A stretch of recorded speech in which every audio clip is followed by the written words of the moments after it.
อันเป็นที่รักที่นับถือของทุกเจ้าทุกท่านทุกคนทุกสารทิศล้วนแต่เป็นมิตรในทางธรรมก็มาปะกันอีกเช่นเคยเป็นประจำนะโยมนะทุกวันในเวลาเดียวกันนี้และก็ทางสถานีวิทยุแห่งนี้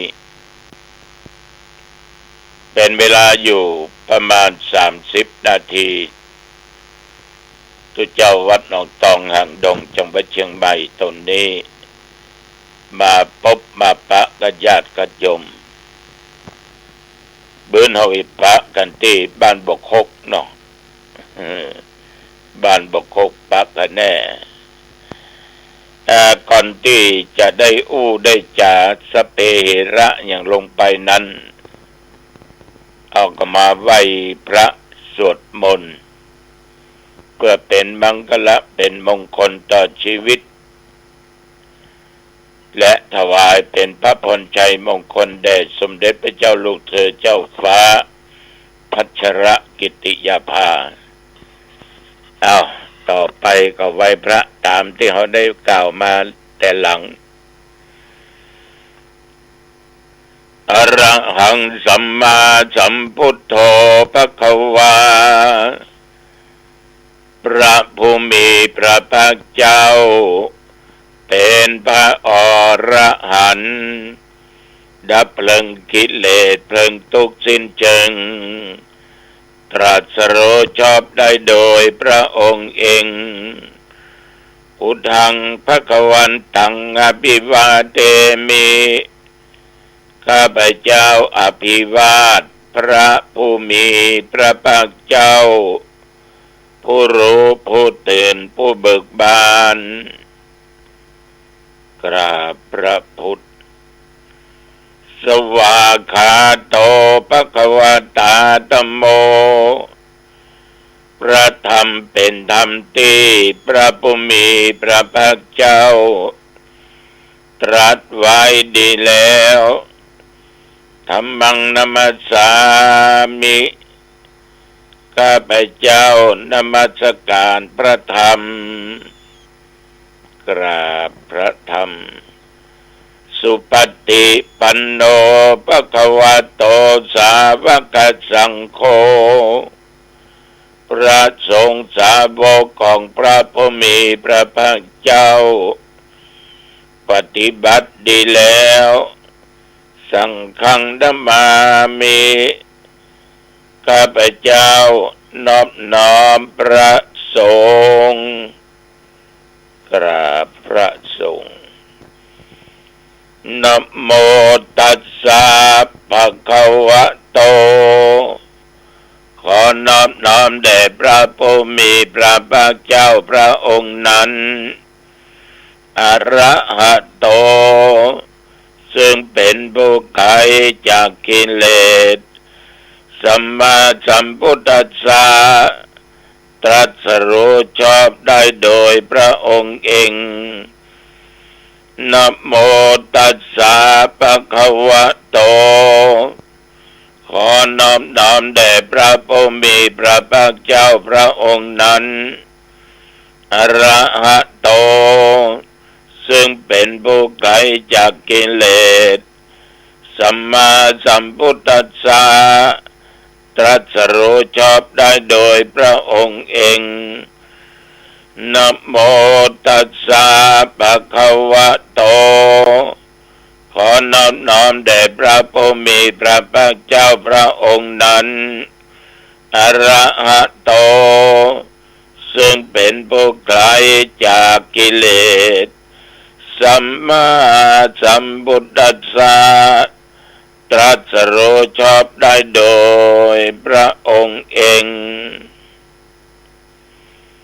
พุทธังสรณังคัจฉามิธัมมังสรณังคัจฉามิสังฆังสรณังคัจฉามิตุติยัมปิพุทธังสรณังคัจฉามิตุติยัมปิธัมมังสรณังคัจฉามิ ต ตุติยัมปิสังฆังสรณังคัจฉามิตติยัมปิพุทธังสรณังคัจฉามิตติยัมปิธัมมังสรณังคัจฉามิตติยัมปิสังฆังสรณังคัจฉามิอิติปิโสภะคะวะอะระหังสัมมาสัมพุทโธวิชาจรณะสัมปันโนสุขโตโลกวิทูอนุตตรปุริสธรรมสารถิสัทธาเทวมนุษย์สานังพุทโธภคะวะติยันตุนิมิตังอวมังคลัญจาโยจามนาโปสกุณัสสะสัทโธปะปะกะโหโตโสปินังกันตังพุทธานุภาเวนะวินาศเมนตุสวากขาโตภควตาธัมโมสันติติโกอาคาลิโกเอหิปัสสิโกโอปนายิโกปัจจตังเวทิตโพวินโยหิติยันตุนิมิตังอวมังคลัญจาโยจามนาโปสกุณัสสะสัทโธ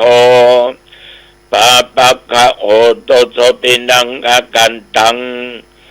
ธรรมานุภาเวนะวินาศเมนตุสุปฏิปันโนภะคะวะโตสาวกสังโฆ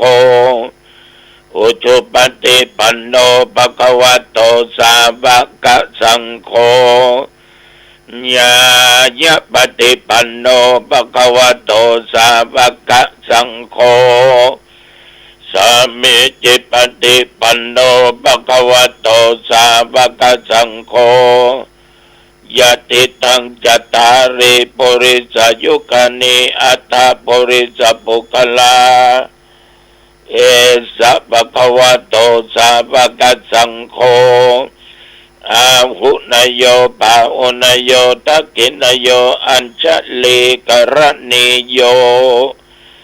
อนุตตรังปุญญเกตังโลกัสสาติยันตุนิมิตังอวมังคลัญจาโยจามนาโปสกุณัสสะสัทโธปะปะกะโหโตโสปินังอากันตังสังฆานุภาเวนะวินาศเมนตุวิปัสสิสานัมมะโตจักขุมันตัสสะสิริมัตโตสิกิสปินัมมะโตสัพพพุทธานุกัมปิโนเวสพุทธานัมมะโตนะหาตกัสสะตปัสสิโนนามัตถุกกุสันตัสสะมระเสนัปปมัตถิโนโกนาคมนัสสะนามัตถุพมนัสสะวุสีมะโตกัสสปัสสะนามัตถุวิปมุตตัสสะสัพพทิอังคีรัสสัสสะนามัตถุสักยะปุตตัสสะสิริมะโตโยอิมังธรรมเทเสสิสัพพทุกขาปนุทะนังเยจะเป็นในพุทธโลกเกยถาพุทธังวิปัสสิตสุงเตชนะอภิสุนามะอันตาวิตัสสารธาหิตังเทวมนุษย์สนังยังนมัสสันติโคตมังวิชาจรณะสัมปันนังมหันตังเวตัสสารทังวิชาจรณะสัมปันนังพุทธังวันธามะโคตมันติยะโตหังภะคินิอริยยะชาติยาชาโต นาภิชานามิสันจิจาปนังชีวิตาวโรเปตาเตนะสัจเจนะโสติเตโอตุสัพพัทธาโพชังโคสติสังคโตธัมมนังวิจโยตถาวิริยัมปปิติปัสสติโพชังคาจัตถาปะเรสมาธุเปกะโพชังคาสัตเตสัพพตักสินามุนินาสัมมาทัคาตาภาวิตาปะหุลิกตาสังวัตตันติอภิญญายานิพพานายาจะโพธิยาเยเตนะสัจจวัชเชนะโสติเตโอตุสัพพทาเอกัสสมิงสมะเยนะโทโมคคัลลานันจะกัสสปังคิลันเนตุกิเตติสวาโพชังเคสตะเทสญิเตจะตังอภินันติตวาโรคามุจจิงสุตังคเนเอเตนะสัจจวัชเชนะโสติเตโอตุสัพพทาเอกทาธรรมราชาปิเกลัญเยนะปิปิริโตจุนทัตเถเรนะตัญเยวะพนาเปตวานะสัทรังสัมโมติตวาจะอปาตาธัมมาพุทธาสิธานะโสเอเตนะสัจจวัชเชนะโสติเตโอตุสัพพทาปะหินาติจะอาปาตาตินนัมปิมะเยสินังมัคคะงัตตะกิเลสาวะปัตตานุปติตัมมัตังเอเตนะสัจจวัชเชนะโสติเตโอตุสัพพทายันตุนิมิตังอวะมังคลัญจาโยจานมนะโพสกุณสัสสะโทภะปักขะโอตุโสปินังอากันตังสังฆานุภาเวนะวินาสเมนตุภวัตุสัพพมังคลังรักขันตุสัพพเทวตาสัพพพุทธานุภาเวนะสัทธาโสติภวันตุเตภวัตุสัพพมังคลังรักขันตุสัพพเทวตาสัพพธัมมานุภาเวนะสัทธาโสติภวันตุเตภวัตุสัพพมังคลังรักขันตุสัพพเทวตาสัพพสังฆานุภาเวนะสัทธาโสติภวันตุเต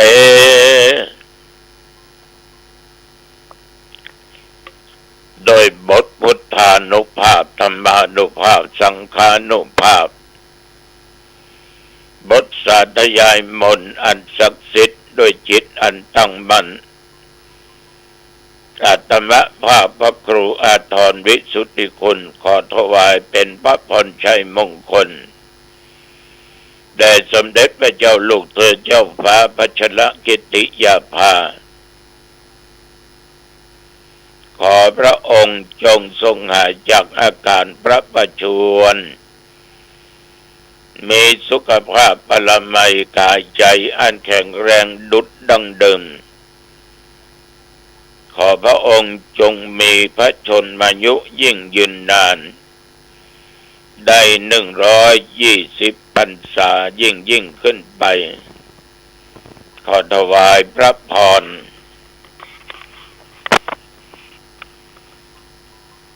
กรมอุตุ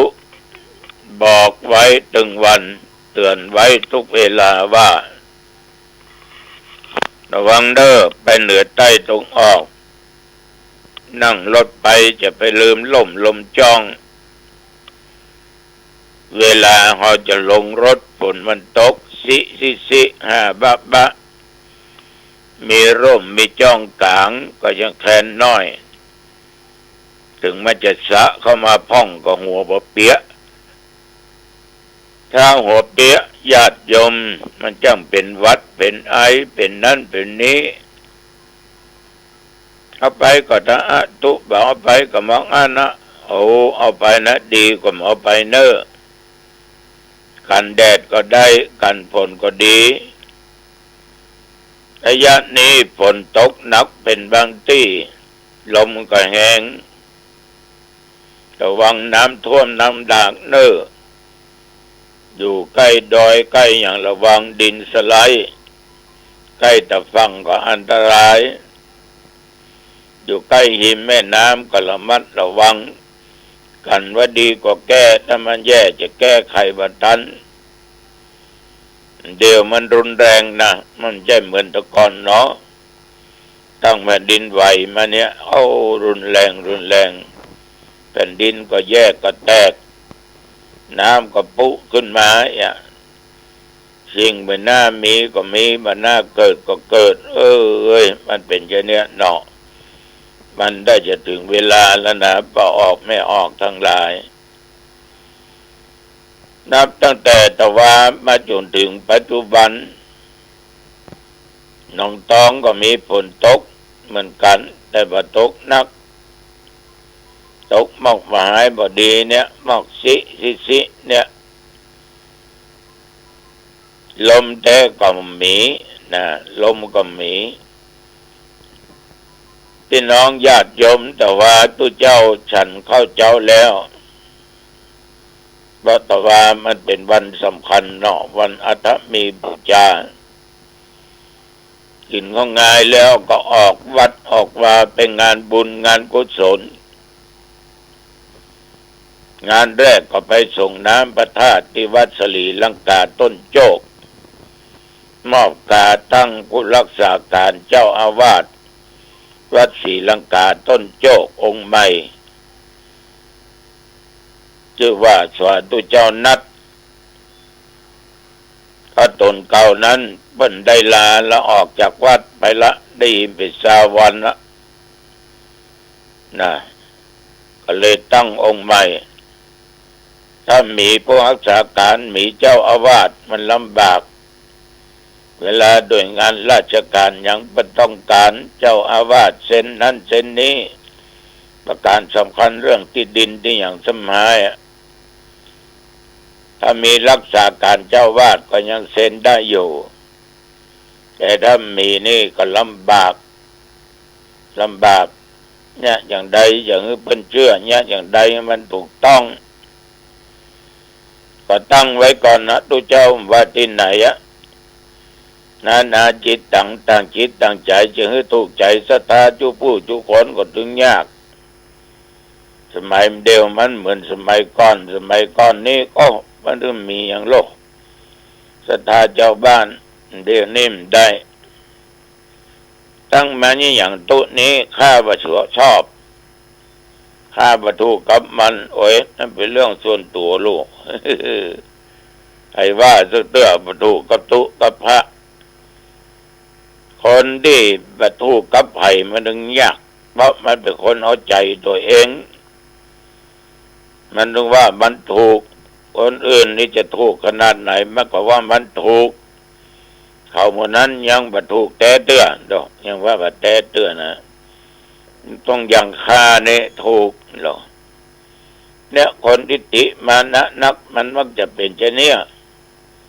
ไปอยู่ที่ไหนนักหลายๆเดือดร้อนที่หันเนี่ยอย่างมาก้าวไปทางหน้าหยุดสต็อปอยู่ที่ทางหลังฉะนั้นญาติโยมท่านผู้ฟังด้วยความมอบเรียบร้อยก็ไปปุ้นวัดลัทธิวนารามวัดป่าฐานตำบลสันพักหวานวัดของท่านเจ้าคณะตำบลพระครูอุดมกิตยากรเป็นเจ้าวาดเป็นเจ้าหน้าตำบลเปิ้นแปลงศาลาก็ซึ่งเป็นหลายแสนกองบุญโลกเพราะศาลาหลังใหญ่เอาไว้มีการประชุมการงานศพการสร้าง กลางเต็นท์ลมมาก็เต็นท์ปึ้งท่านสาธุเจ้าก็ศรัทธาเลยแผ่สลายเข้าท่าดินเนอร์พระครูเนอร์ก็เจริญพุทธมนต์กันตวาก็ขอบใจต่อญาติต่อโยมที่พากันไปร่วมบุญร่วมกุศลกันนักหนาพาป้านเลี้ยงลงทานกันปอนอย่างเรียบร้อยก็ไปฉันเพลกินข้าวตอนเรียบร้อยก็เดินทางมาที่พระบาทตุ้งอ้ออำเภอสัมปะตองแต่ก่อนก็บักไก่กับเขตหางดงก็ติดกันนะเอาวัดเปิ้นก็ใหญ่เนอะมีการขึ้นสร้างห้างแปลงเจ้าโลกเข้าไปก็ถามว่าเจ้าวาดไปไหนไปห้องยาเดว่าละหลวงพ่อโหเป็นอย่างเส้นเลือดตีบเส้นเลือดฝอยนั่นนะไอ้เนาะปะตุแห่งโตนตุนั่นก็บอกว่าวัดหลวงโอก็ไปหาหมอมแล้วเนอะหลวงพ่อนั่นระยะนี้คนเจ็บคนป่วยนักญาติโยมถ้าไปเป็นความดันอย่าไปละยุกละยาเนอะไปนึกว่าเป็นอย่างนั้นพระเจ้าตนอู้นี่ก็ฉันถึงวันนะฉันถึงวันกันไว้ดีกว่าแก้นั่นมันแย่จะแก้ไขบัตันขนาดไปเพิ่นอู้ฟังตู้หลวงไปนอนห้องยาแล้วท่านทั้งหลายทุกสิ่งทุกอย่างมันบ่แน่แต่มันแน่จะเกิดขึ้นก็เอาเมื่อใดเอาบ่สามารถที่จะหูได้ไปกินไปทานเรียบร้อยปอนอย่างก็กลับมาวัดหนองตองแต่ว่านี่ที่วัดต้นโจกมีสดาป้าน้อยสง่าแม่วนิดากันดิยะโยมการจนาดันน้องนัตติดากันดิยะอาริยาบัวโคกรังได้ไปถวายโภชนะอาหารของกินของทานพร้อมกับญาติโยมนักศีลนักบุญครั้งแรกจะไปที่วัดหนองตองแต่ตุเจ้าออกวัดมาก่อนโทรมาถามก็เลยบอกว่าไปต่อยหาที่วัดต้นโจกขอบใจป้าน้อยสง่าแม่วดินดาตลอดลูกเต้าญาติพี่น้องด้วยเนอะตั้งใจตานหานิ้วผันนิยมกิจบอกนานดีแม่จันคำกันติยะก็ขอบุญกุศลนี่เป็นรอดไปถึงตึงก็ด้วยจิมเนอะคืนนี้พระกันที่วัดบกคกหลวงสารปีนะเวลา2 ทุ่มก็ตะวันนี่มาจนถึงปัจจุบันนี่ตะวันนี่อุณหภูมิกลางวัน39ปัจจุบันประเดี๋ยวนี้17ที่อยู่ในห้องนี่นะ17 องศาสดาสาธุชนญาติโยมท่านผู้ฟังทั้งหลายเอ่ยการเป็นอยู่ของเราปัจจุบันเนี่ยมันก็ผ่านไปฉะนั้นก็บอกควรที่จะละจะทิ้งเรื่องทานศีลภาวนาเนอะขอยึดมั่นเป็นหลักใน3 ข้อนี้สำเร็จผลแน่ใกล้จะถึงนิพพานไปละ ถ้าเอากันอย่างจริงจังจริงใจคนในโลกนี้บางคนก็มีความคิดตันนี่ขี้เหนียวตาเนี่ยน้อยบางคนก็รักษาศีลลุ่มดอนเนี่ยน้อยบางคนก็ยังว่าญาติโยมภาวนาบ่เอา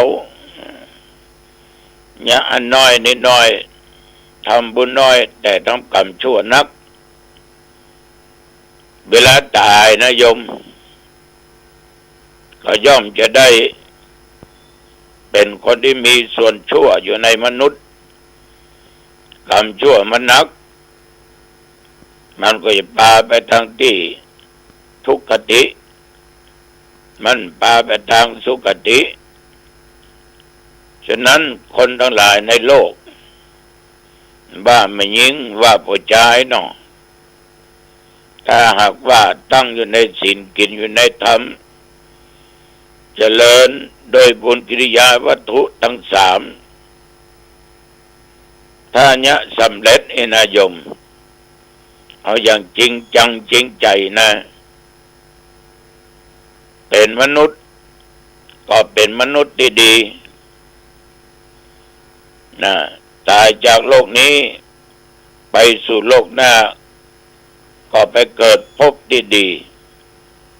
ๆเกิดมาหาญาติก็ได้อยู่ที่ดีเพราะโดยพลังและอานิสงส์ในการที่เอาได้ตั้งอยู่ในบุญกิริยาวัตถุได้สำเร็จถึงจะมาเต็มร้อยแต่มันเกิน70-80ก็ย่อมจะเป็น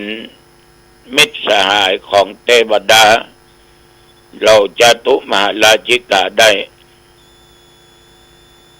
ท่านทั้งหลายเมื่อเขาได้เป็นเราเทวดาจะตุมหาราชิกาเบิ่นว่า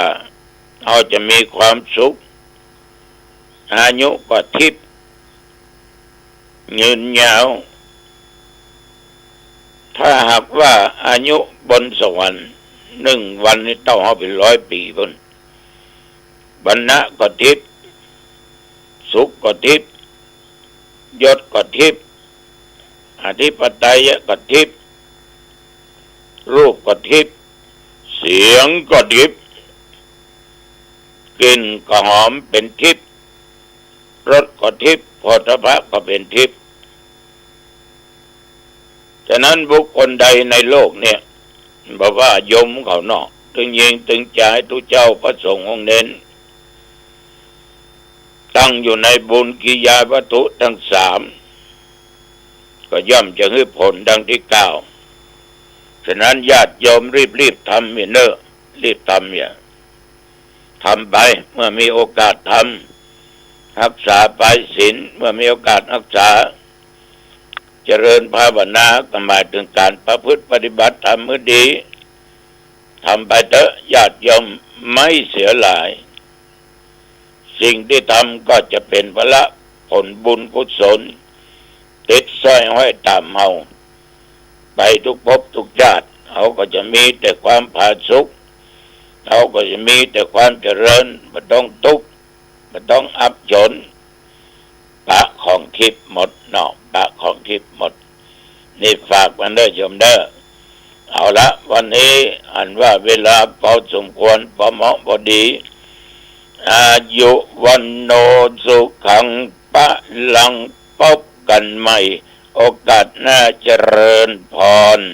หุงสหัสสมปิเนมิตาสาวุทานตังครีเมฆรังอุทิตะโกรส